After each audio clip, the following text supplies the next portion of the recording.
You think monsters only hide under beds? In modern America, they wear bespoke suits, drape themselves in heirloom diamonds, and smile while calling me family over champagne at clubs costing $50,000 a year. Have you ever wondered what happens when I decide to stop being an obedient cash machine and turn my in-laws' financial system into a perfect noose instead? The most expensive betrayals hide behind glamorous facades, and the price has never been so financially bloody. Hello, everyone, and welcome back to Maya Revenge Stories. Unfortunately, YouTube has completely demonetized our channel, leaving us with no budget to keep operating and bringing you these tales. If you enjoyed today's story, please consider supporting us with just $1 so we can pay our hardworking staff to cover their living expenses and continue creating content for you. You can support us by scanning the QR code on the donation page on your screen, or by clicking the donation link in the description or the pinned comment of this video. Thank you so much for your kindness. My name is Whitney Barrett. I am 34 years old, and I am the Director of Supply Chain Strategy at Aetheris Dynamics. I built my life on logic, cold hard data, and an unyielding work ethic that borders on obsession. I clawed my way up from absolute nothing, securing my position in the ruthless, male-dominated tech world by seeing intricate patterns where others only saw chaos. Yet, despite my considerable success and the wealth I had earned, I always felt like an intruder walking through the suffocatingly humid, moss-draped streets of Charleston, South Carolina. I had married into an old money family, at least that is the impenetrable illusion they projected onto the world. The air in their sprawling ancestral home always felt thick, heavy with the scent of rotting magnolias and unspoken, biting judgments. To them, my self-made wealth was crass. It was a glaring symptom of the newly rich, who lacked the proper pedigree of centuries-old bloodlines. My husband, Marcus, played the part of the charming Southern gentleman flawlessly. He was an independent broker for vintage luxury supercars, always draped in tailored Italian linen, smelling of expensive cologne, and armed with a blinding, endlessly practiced smile. He sold an image of effortless prosperity to anyone who looked his way. Then there was his mother, Eleanor. Eleanor was the undisputed queen of Charleston high society. She spent her days meticulously curating her regal image, hosting extravagant charity galas in opulent ballrooms, and guarding the family name as if it were a fragile crown jewel. She viewed me as an acceptable necessity, a working-class commoner tolerated only because I quietly paid for the privilege of standing in their glowing presence. It started with small things, a temporary cash flow issue for Marcus here, a minor social emergency for Eleanor there. I was generous because I loved Marcus, and I truly believed we were building a lifelong partnership, but soon, the polite requests vanished. I realized that Marcus and Eleanor had quietly, methodically transformed the exclusive black card under my name into their personal, endless lifeblood. I am not talking about mere thousands spent on seasonal designer handbags, luxury spa weekends, or imported caviar. When I finally began looking closely at the digital statements, I noticed hemorrhaging charges. Tens of thousands of dollars were being systematically siphoned off every single month into an organization named the Charleston Heritage Conservation Society. According to Eleanor, this organization was her crowning philanthropic achievement. She claimed it was a noble, tireless effort to preserve the architectural integrity of our historic city. Her wealthy friends practically worshipped her for her dedication, but they forgot one crucial detail. My entire career at Aetheris Dynamics is built on tracking microscopic anomalies in massive, complex global supply chains. A fake regional charity is absolute child's play, compared to tracing rare earth metals across 3 different continents. I dug deep into the public tax records, the board of directors, and the hidden routing numbers. Using my proprietary data analysis algorithms, I unraveled the ugly threads of Eleanor's grand deception.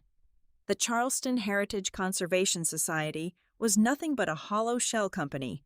There was no architectural preservation.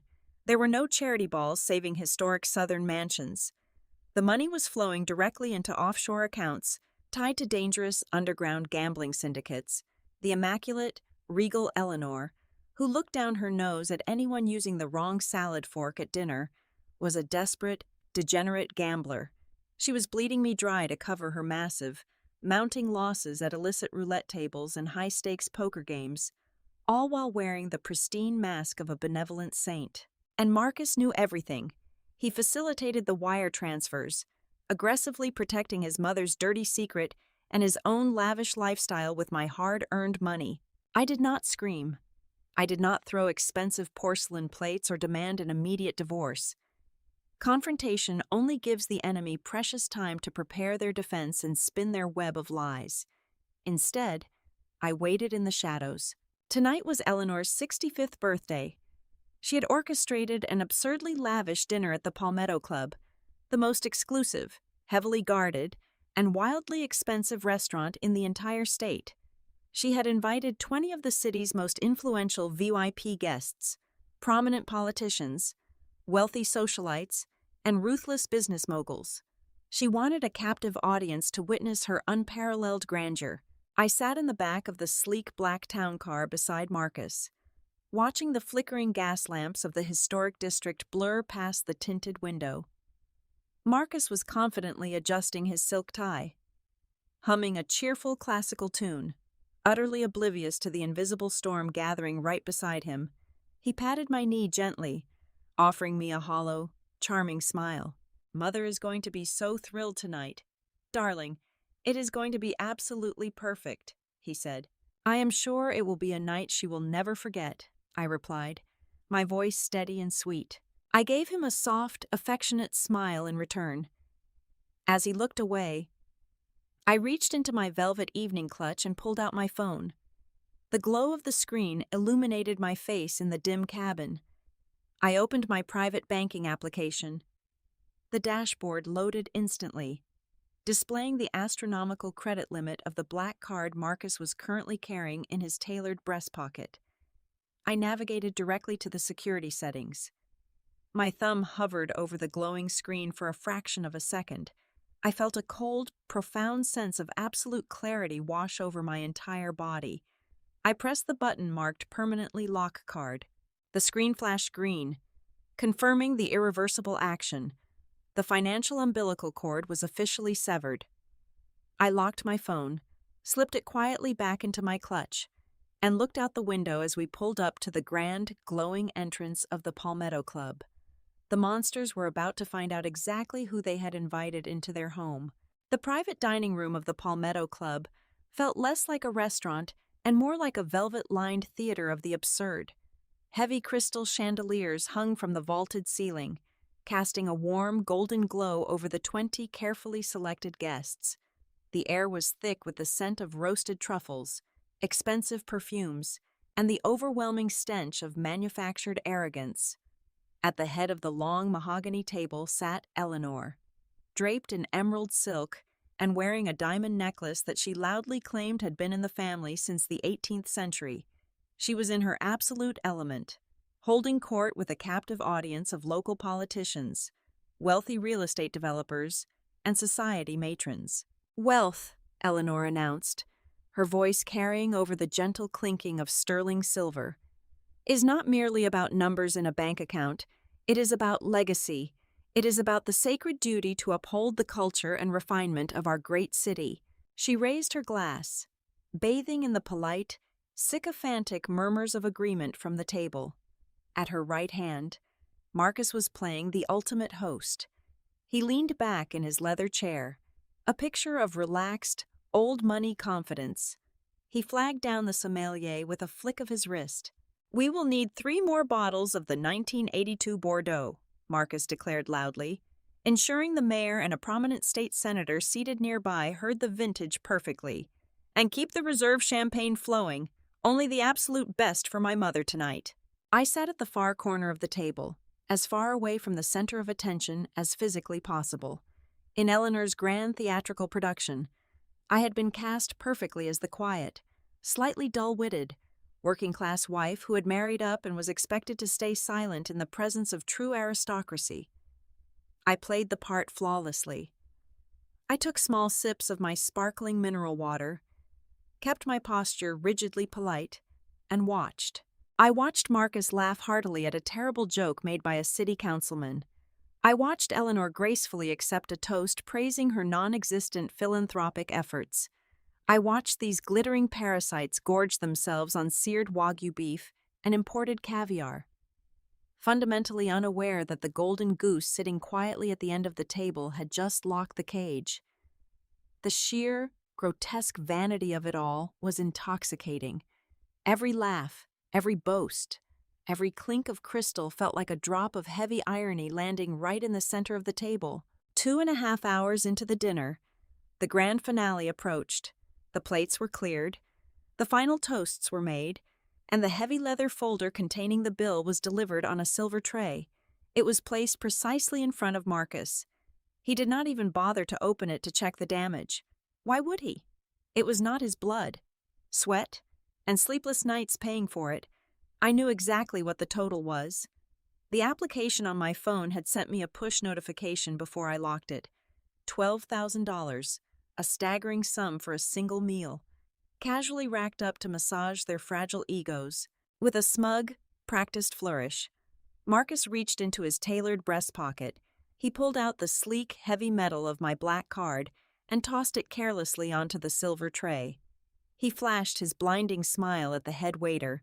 "Take care of this, Richard," Marcus said smoothly, "and add a generous 20% for your excellent service tonight." The waiter bowed slightly and disappeared. The table buzzed with the lingering energy of a successful, expensive evening. Eleanor was already discussing her plans for the annual charity regatta next month. 5 minutes passed, then 10.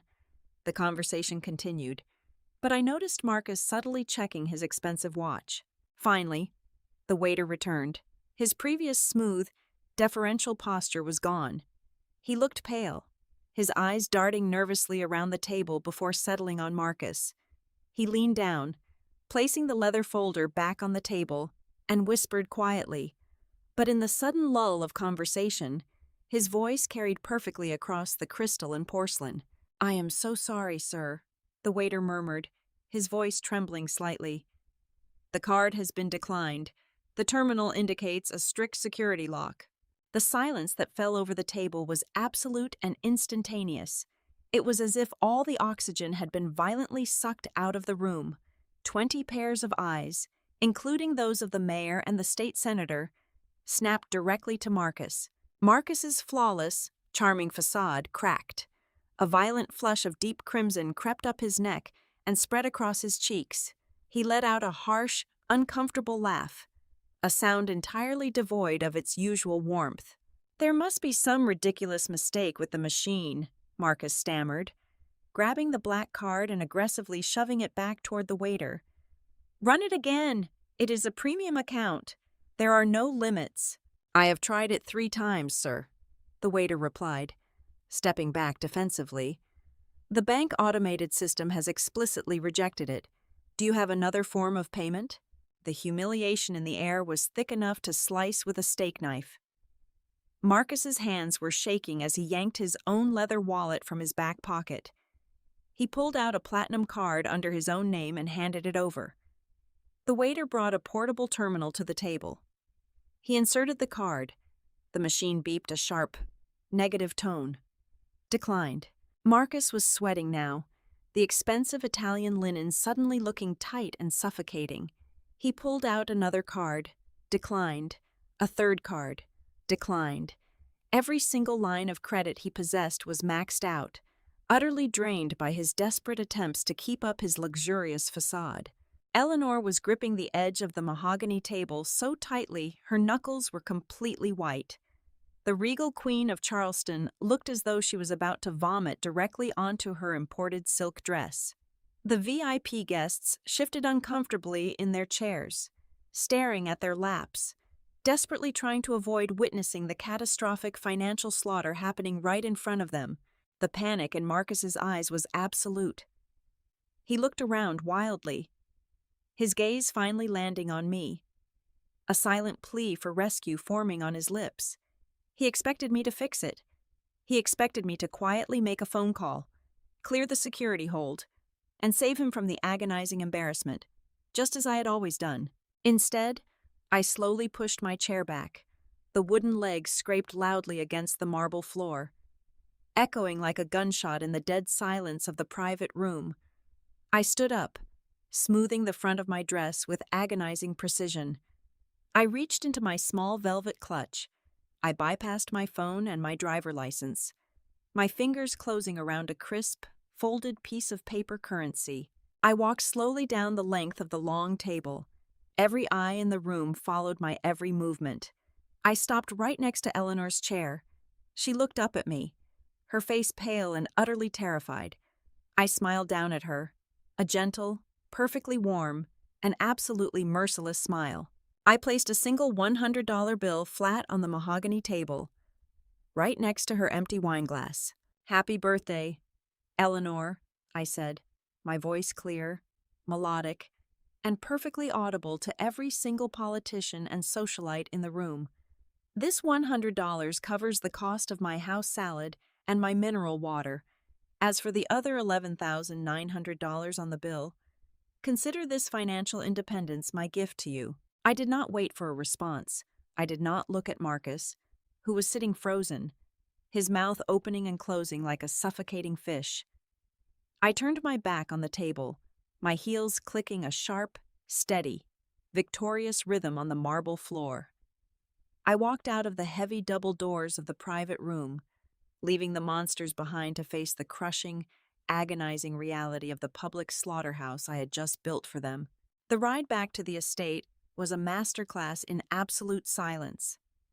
I left the restaurant long before the screaming could start. Let them deal with the bewildered restaurant management, the furious local politicians, and the crushing weight of their own public humiliation. When I unlocked the massive oak door of our marital home, the suffocating silence of the empty mansion greeted me. Most women would have collapsed onto the imported Italian leather sofa and wept until their lungs burned. I did not shed a single tear. Tears are a biological response to grief. I was not grieving. I was hunting. The black card was merely a symptom of a much more aggressive disease. I marched directly into my private home office, locked the heavy mahogany door behind me, and booted up my primary encrypted workstation. Marcus was a smooth talker who played the sophisticated gentleman, but his digital security hygiene was laughably pathetic. He used the exact same primary password for his vintage car brokerage accounts as he did for our home wireless network. Within 15 minutes, I had bypassed his basic firewall and established a direct administrative tunnel into his network-attached storage drive and his automated cloud backups. I initiated a full, silent mirror of his entire digital life. The progress bar crawled agonizingly across my monitor, 4 terabytes of raw data flowing directly into my secure, partitioned server. It took exactly 2 hours and 45 minutes. By the time the clock struck 2 in the morning, I had a complete, undeniable copy of his soul. I started with the shipping manifests for his so-called vintage supercar business. He always claimed to import perfectly restored classics from Europe, but as my data sorting algorithms ripped through his hidden spreadsheets, the numbers simply did not align with the market value or the shipping weight of restored vehicles. I traced the vehicle identification numbers through a backdoor customs registry I frequently used for international supply chain audits. The cars he was importing did not exist. Instead, the manifests detailed massive, heavy crates of dismantled, high-end automotive parts, engine blocks, custom transmissions, carbon fiber chassis components. They were chopped, stolen goods originating from high-end theft rings in Germany and Italy, smuggled past border agents using falsified agricultural import documents. Marcus was not a luxury broker. He was a high-level fence for an international chop shop syndicate. A cold chill crept up my spine, but the true horror was yet to come. I opened a subfolder labeled with a string of seemingly random alphanumeric characters. It contained the customs declarations, the bills of lading, and the federal letters of credit used to secure the shipping containers at the port. I clicked on the first digital document. The air left my lungs in a sharp, painful hiss. There, stamped clearly at the bottom of the federal guarantee, was my name, Below it was my personal social security number. Next to that was the corporate tax identification number registered to my specific executive division at Ethers Dynamics. Marcus had not just forged my signature. He had expertly woven my impeccable corporate identity and my pristine financial credit rating into the very fabric of his smuggling operation. Every single container of stolen goods currently sitting at the shipping yards was legally owned, sponsored, and guaranteed by me. He was operating his end of the business through a series of anonymous ghost companies, ensuring his own name never touched the final legal paperwork. He was setting up a perfect, airtight frame job. If the authorities or Customs and Border Protection ever raided the port, the paper trail would lead directly to my corporate office. I would be indicted as the mastermind of a multi-million-dollar international smuggling ring. I would face 30 years in a federal penitentiary. Marcus would feign absolute ignorance, play the devastated and betrayed husband, legally seize my remaining clean assets, and vanish into the wind. My hands hovered over the mechanical keyboard, trembling slightly not from fear, but from a blinding, nuclear rage. The man who kissed my forehead every morning had meticulously measured me for a custom-built coffin. I needed more ammunition. I triggered a deep scan keyword search across his deleted email archives. I searched for the terms wire transfer, emergency, and Chloe. Chloe was Marcus's younger sister, an aggressively entitled, aspiring actress living in Los Angeles.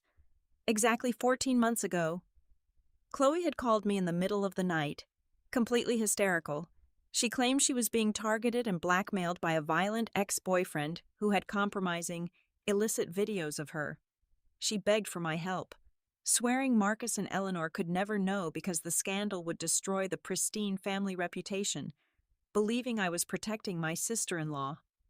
I had liquidated a significant portion of my private stock options and wired her $200,000 to make the problem disappear forever. The search algorithm chimed softly. It recovered a deleted chain of encrypted messages between Marcus and Chloe, dated exactly 3 days after I sent the massive wire transfer. The stupid bitch actually fell for it. Chloe had written, "The funds cleared my offshore account this morning, transferring your half now. This perfectly covers my new Miami condo and your initial shipping deposit. Good work, little sister," Marcus had replied. "Just keep playing the traumatized victim for a few more weeks. She is completely blind to it. She thinks she is saving us." It was a meticulously staged theatrical production. There was no violent ex-boyfriend. There was no blackmail material. It was a calculated, synchronized attack by the two siblings to gut my personal savings and fund their separate illicit enterprises. The digital clock on my monitor shifted to 4 in the morning. Outside the heavy curtains, the first faint hints of dawn were beginning to turn the Charleston sky a bruised, bloody purple. I sat back in my ergonomic chair, staring at the glowing screens. I was completely surrounded. I had married into an organized crime syndicate disguised as a respectable family. The immediate instinct for any rational human being would be to grab a passport, empty the remaining legitimate bank accounts, and run as far and as fast as physically possible. But I was not a victim, and I certainly was not prey. I am a master supply chain strategist. I build intricate systems for a living, and I know exactly how to dismantle them piece by bloody piece. I opened a heavily encrypted, untraceable communication channel. I typed in a specific address known only to a very select few. It belonged to David, an old college friend who was now a senior forensic accountant and lead investigator for the Financial Crimes Division of the Federal Bureau of Investigation. "David," I typed, my fingers striking the keys with lethal precision. "I have a massive, perfectly documented international smuggling and money laundering operation for you. High-value targets. I will hand them to you on a silver platter. But we do it exactly my way. Reply immediately if you want the career bust of the decade." I hit send. I disconnected the mirrored drive, encased it in a heavy steel lockbox, and slid it beneath the hidden false floorboard under my desk. I was not going to run away. I was going to stay right here, smile sweetly at my husband over morning coffee, and personally burn his entire empire to the absolute ground. At 8 o'clock the following morning, the heavy front door of the estate slammed shut with enough violent force to rattle the antique porcelain vases in the hallway. I was sitting quietly at the kitchen island, taking slow sips of black coffee. Marcus stormed into the room, his eyes heavily bloodshot, his expensive silk tie completely undone and hanging loosely around his neck. Eleanor trailed closely behind him, looking like a disheveled, furious ghost. Before either of them could utter a single word, my phone buzzed on the marble counter. It was an automated alert from a private high society social media group. Eleanor had just published a massive, weeping essay online. She claimed her beloved daughter-in-law was suffering from a severe psychotic break, hinting heavily at schizophrenia and dangerous delusions. She painted a tragic, desperate picture of me committing brutal financial abuse against her family due to my unchecked corporate paranoia. It was a flawless masterclass in preemptive victimhood.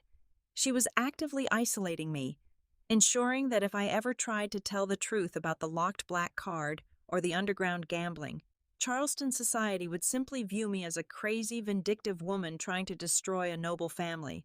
Marcus marched forward and slammed his fists onto the marble counter, his charming facade completely obliterated. "What the hell is wrong with you?" he screamed, his voice echoing sharply in the large kitchen. "Are you actively trying to destroy us? You humiliated my mother in front of the mayor. You left us sitting there like common criminals begging for scraps." I knew exactly what I needed to do. I let my hands tremble visibly. I dropped my coffee mug. It shattered loudly against the pristine floor tiles, dark liquid pooling everywhere. I collapsed onto my knees, burying my face in my hands, and forced loud, ragged, hyperventilating sobs from my chest. "I am so sorry," I wailed, letting my voice crack with perfectly calculated fragility. "I do not know what happened to me last night. Marcus, I have been under so much relentless pressure at Aetherus Dynamics, the global supply chain audits, the endless board meetings, the lack of sleep. My mind just snapped. I became so utterly paranoid. I thought everyone was stealing from me. I thought you hated me." Eleanor paused by the doorway, her cold eyes narrowing as she evaluated my breakdown. Marcus's blinding rage faltered, replaced almost instantly by a dark, predatory glint of absolute triumph. He saw weakness. He saw his wealthy, arrogant puppet malfunctioning, but easily fixable. He walked around the counter, stepping carelessly over the broken ceramic, and pulled me forcefully up into his arms. "Hush now," Marcus murmured, employing his most sickeningly sweet, patronizing tone. "We know you are sick, Whitney. We know you are not in your right mind. But the damage you did last night was completely catastrophic. My mother is heartbroken. My critical business contacts are furious and demanding answers. I will fix it." I sobbed into his wrinkled dress shirt, keeping my face buried so he could not see my perfectly dry, calculating eyes. "I will make it up to both of you. I swear, the annual charity supercar auction is next week, right? I will fund the entire thing, the luxury catering, the venue fees, the private security. I will transfer total control of the event financing directly to you today. You handle the money. I just want to rest. I need you to take over." Marcus. The bait was impossibly juicy. The charity supercar auction was their crown jewel. It was the absolute most important event of the year for their criminal enterprise. The primary mechanism they used to wash millions of dollars in illicit smuggling revenue clean through anonymous, tax-deductible charity bids, giving him full, unchecked control of the event capital was exactly what he wanted. It was throwing a drowning, greedy man a solid gold life preserver. "Are you sure, darling?" Marcus asked, his voice thick with manufactured sympathy and barely concealed, ravenous greed. "That is a massive financial commitment for you to hand over." "I insist," I cried, aggressively wiping my fake tears away. "Let me get my work laptop right now. I will authorize the full transfer and give you the administrative access." I brought my laptop to the kitchen table. Marcus stood right behind my shoulder, his breathing shallow, watching like a starving vulture as I logged into the primary event management accounts. I played the part of the obedient, exhausted wife completely relinquishing her power. I verbally handed him the master passwords, the corporate routing numbers, and the highest level administrator rights to the payment gateways and the visual presentation servers they would use for the auction floor.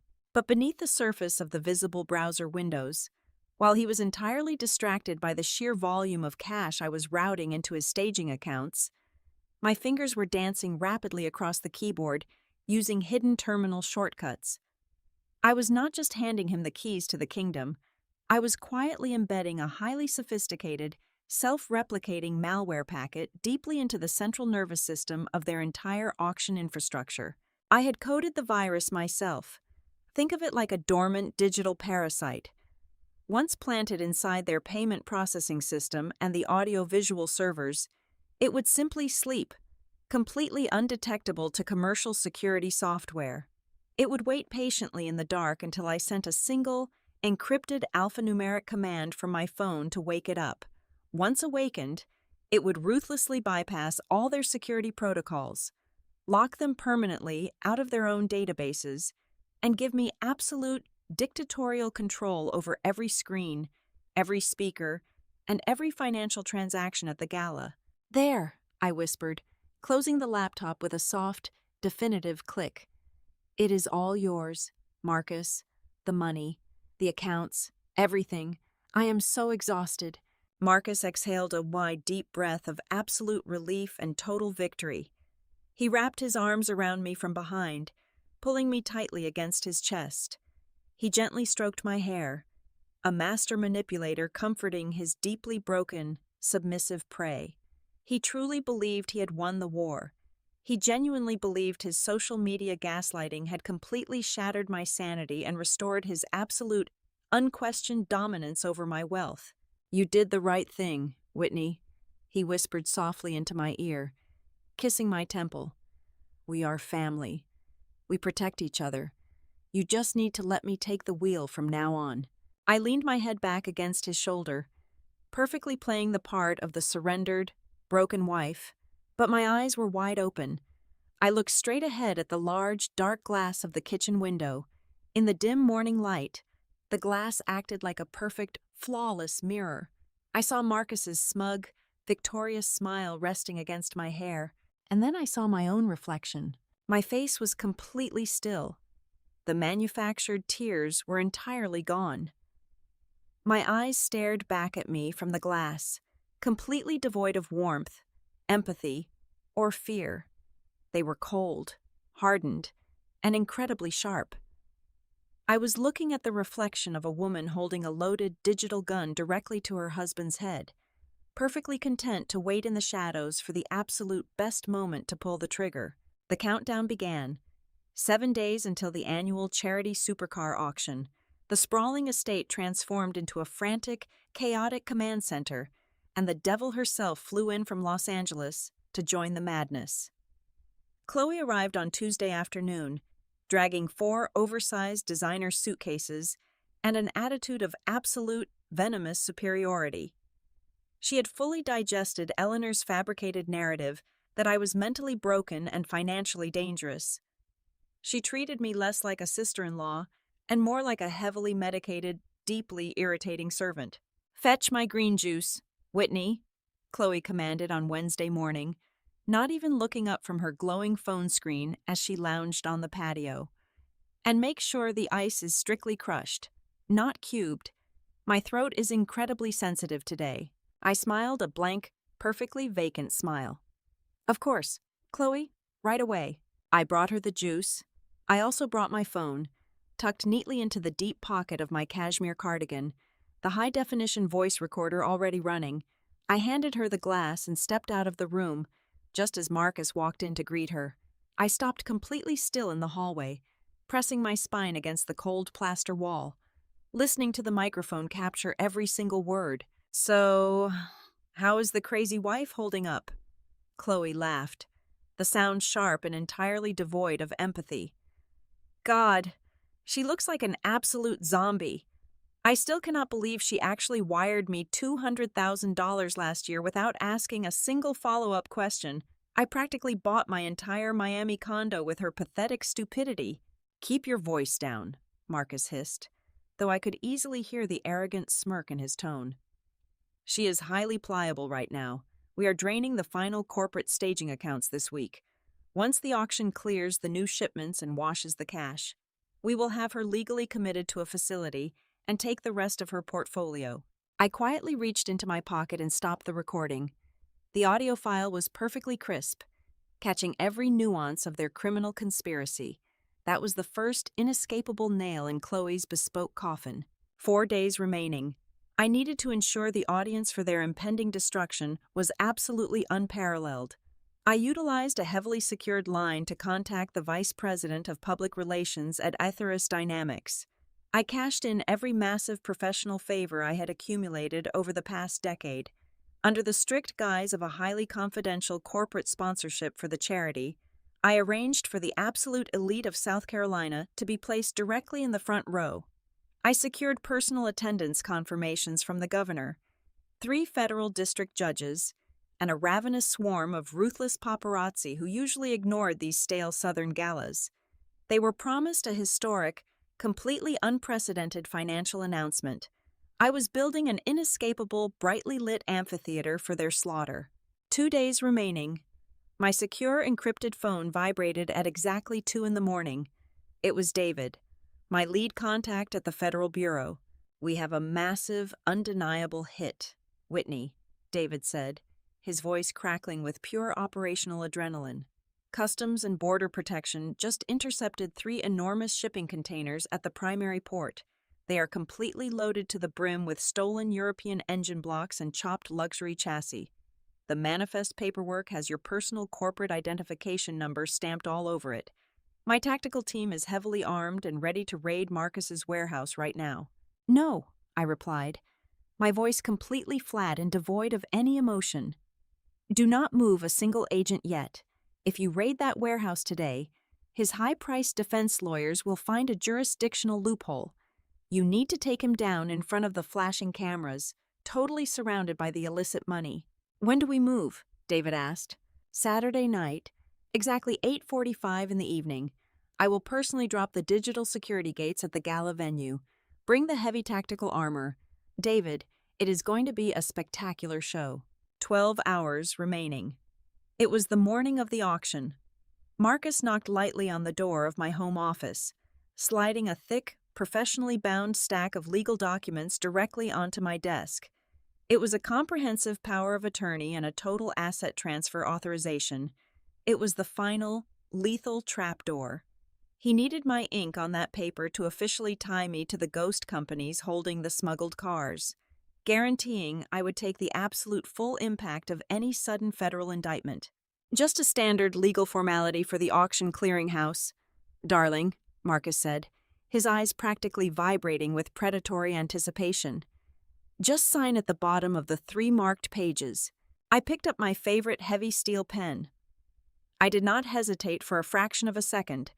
I signed exactly where his manicured finger pointed, but I did not use my standard, legally binding signature, 7 years ago, as a strict fail-safe against corporate espionage at my firm. I legally registered a specific, highly flawed signature with my federal notary. It purposely omitted my middle initial and inverted the loop of the final letter. Any document bearing this specific signature is legally recognized by the courts as being signed under extreme duress or physical threat, rendering the contract instantly void and serving as direct, undeniable evidence of malicious coercion. Marcus snatched the papers away, completely oblivious to the radioactive legal landmine he was now holding. He kissed my cheek and hurried out the door. 2 hours remaining. The massive house was completely silent. They had already left for the grand venue to oversee the final catering preparations. I stood completely alone in the master bedroom, staring into the massive floor-to-ceiling mirror. I unzipped the protective garment bag and let the dark fabric fall away. I slipped into a stunning floor-length gown made of heavy, brilliant crimson silk. It was not the dress of a quiet, subdued, mentally broken wife. It was the unmistakable armor of an executioner. I applied a sharp, dark red lipstick, perfectly matching the deep blood hue of the fabric. Every single strand of my hair was pulled back into a severe, flawless, unyielding twist. I looked at my reflection. There was absolutely no trace of the hopeful woman who had walked into this house years ago. There was only the cold, calculating architect of their total annihilation. I picked up my velvet clutch, ensuring my phone was fully charged and connected to the dark web portal. The digital detonator was primed. It was time to go to the party. The grand ballroom of the historic Exchange Building was a masterpiece of manufactured elegance. Thousands of white orchids cascaded from the vaulted ceilings, their sweet, heavy perfume masking the stench of the lies that funded them. The room was packed shoulder to shoulder, with the absolute zenith of Southern high society. I stood perfectly still near the grand marble staircase, my crimson silk dress a stark, bleeding contrast to the sea of conservative black tuxedos and pastel chiffon. I watched the front row carefully. The governor was seated there, nursing a scotch, completely unaware that he was about to become the prime witness to a federal takedown. The press pool, lured by my anonymous tips of a historic announcement, had their camera lenses polished and ready. On the main stage, Eleanor stepped up to the crystal podium. The stage lights caught her heavy diamond necklace, throwing fractured prisms across the walls. She dabbed at her dry eyes with a lace handkerchief. A master actress delivering her final monologue. "Family," Eleanor said, her voice vibrating with practiced emotion into the microphone. "Family and heritage are the bedrock of this great city. We hold this charity auction not just to admire beautiful machines, but to give back to the community that has given us so much. We do this for the children. We do this for morality. We do this because true wealth is defined by what you give, not what you take." The applause was deafening, a wave of hollow adulation. Eleanor smiled graciously and stepped back, allowing Marcus to take the center stage. He looked undeniably handsome, practically glowing with the arrogant thrill of the impending financial wash. Behind him sat the crown jewel of the night, a vintage Italian supercar draped entirely in a shimmering silver tarp. "Thank you, Mother," Marcus beamed, gripping the microphone. "And thank you to our esteemed guests. Tonight, we have an absolute marvel. This vehicle is flawless, restored to perfection, carrying a history as rich as the families in this room. Let us not waste another moment." He signaled the stagehands. They pulled the silver tarp away in a fluid motion, revealing the gleaming, immaculate curves of the car. The crowd let out a collective, appreciative gasp. "We will start the bidding," Marcus announced, his voice booming with triumphant energy. "Do I hear an opening bid of $500,000? I reached into my velvet clutch. My fingers found the cold glass of my phone screen. I pulled it out, keeping my eyes locked on my husband. The custom application I had designed was open, displaying a single, glowing red icon in the center of the dark screen. The digital detonator. Marcus scanned the crowd, raising his hand, waiting for a paddle to go up. I pressed the button. Instantly, the massive, state-of-the-art audio-visual system was hijacked. The soaring classical music playing softly in the background cut out with a sharp, violent screech of static. The massive LED screen spanning the entire 30-foot wall behind the stage plunged into total darkness. Marcus froze, tapping the microphone. It was dead. A second later, the screen ignited with blinding white light. It was not a display of the charity logo. It was a high-definition, flawlessly organized presentation of Eleanor's underground gambling receipts. Huge, undeniable scans of Loan Shark iOS, illicit wire transfers to offshore casinos, and desperate emails begging for credit extensions filled the screen. The text was large enough for the governor in the front row to read every single devastating word. The crowd went deathly silent. The confusion morphed into profound, creeping horror. Before anyone could even process the gambling debts, the screen fragmented. It shifted into a rapid, brutal slideshow of Marcus's emails, the European Chop Shop Syndicate, the falsified customs declarations, the exact serial numbers of the stolen engine blocks currently sitting inside the vehicle displayed on the stage. "What is this?" Marcus shouted, his voice cracking, completely unamplified without the microphone. Turn it off! Cut the power! But my malware had locked them completely out of the server room. The digital slaughter continued. Then came the final, lethal blow. The towering speakers surrounding the ballroom cracked to life. It was not a slideshow this time. It was a crystal clear, high-fidelity audio recording. Chloe's sharp, sneering voice echoed off the crystal chandeliers, hitting the VIP audience with the force of a physical strike. The stupid bitch actually fell for it. Chloe's recorded voice laughed cruelly over the speakers. The funds cleared my offshore account this morning. $200,000. We will have her legally committed to a facility and take the rest of her portfolio. Let the feds take her down. In the back of the room, near the champagne fountain, Chloe shrieked like a wounded animal. She lunged wildly at the nearest speaker stack, her manicured nails clawing desperately at the heavy metal grating, trying to rip the thick audio cables out of the wall. She tore her dress, sobbing hysterically, as her own voice continued to broadcast her felony fraud to the entire room. The ballroom erupted into absolute, unmitigated chaos. The VIP guests scrambled out of their seats, wealthy socialites shoving each other to distance themselves from the radioactive stage. The paparazzi went into an absolute frenzy. Hundreds of camera flashes exploded like a strobe light, capturing every second of the spectacular destruction. Marcus spun around, his eyes wild, frantically searching the room until his gaze slammed into mine. I was standing in my crimson dress, utterly serene amid the screaming panic. The realization hit him with the force of a freight train. He knew, with a feral, guttural roar. Marcus leaped off the edge of the elevated stage, his fists clenched, charging directly toward me. He never made it. The heavy reinforced mahogany doors at the main entrance of the ballroom violently burst open, splintering against the walls. A flood of heavily armed federal agents from the Federal Bureau of Investigation and Customs and Border Protection stormed into the grand hall. Their tactical flashlights cut through the blinding camera flashes. "Federal agents! Nobody move! Stay exactly where you are!" A voice boomed over a heavy bullhorn. David, the lead investigator, marched straight through the terrified crowd. His team intercepted Marcus halfway across the floor. They tackled my husband hard onto the polished marble, the sickening crack of his face hitting the stone completely lost in the screaming. "Marcus Barrett, you are under federal arrest for wire fraud, international smuggling, and money laundering," David shouted, easily yanking Marcus's arms behind his back and securing the heavy steel handcuffs. On the stage, the royal facade finally shattered.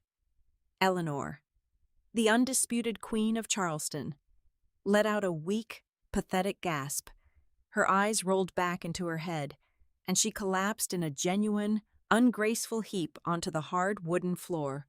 Not a single person stepped forward to help her. Marcus was hauled roughly to his knees. His expensive tuxedo was torn. His lip was bleeding onto his immaculate collar. He looked up at me, his chest heaving.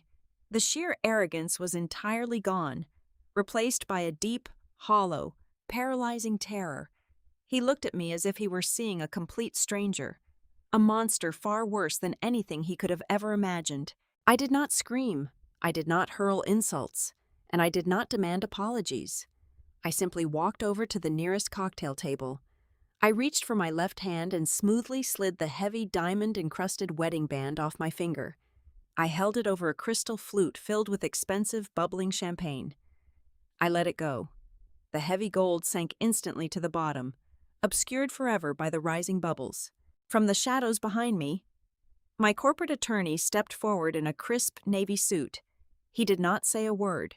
He simply dropped a massive, heavily sealed legal folder directly onto the marble floor right in front of Marcus's bleeding face. The bold, black letters on the cover were impossible to miss. Immediate dissolution of marriage, an absolute federal asset freeze. I offered Marcus one final, polite, entirely merciless smile. Then, I turned my back on the screaming guests, the flashing cameras, and the utter ruins of his empire. I walked slowly and deliberately through the grand, shattered doors, stepping out into the cool, beautiful, deeply liberating darkness of the Charleston night.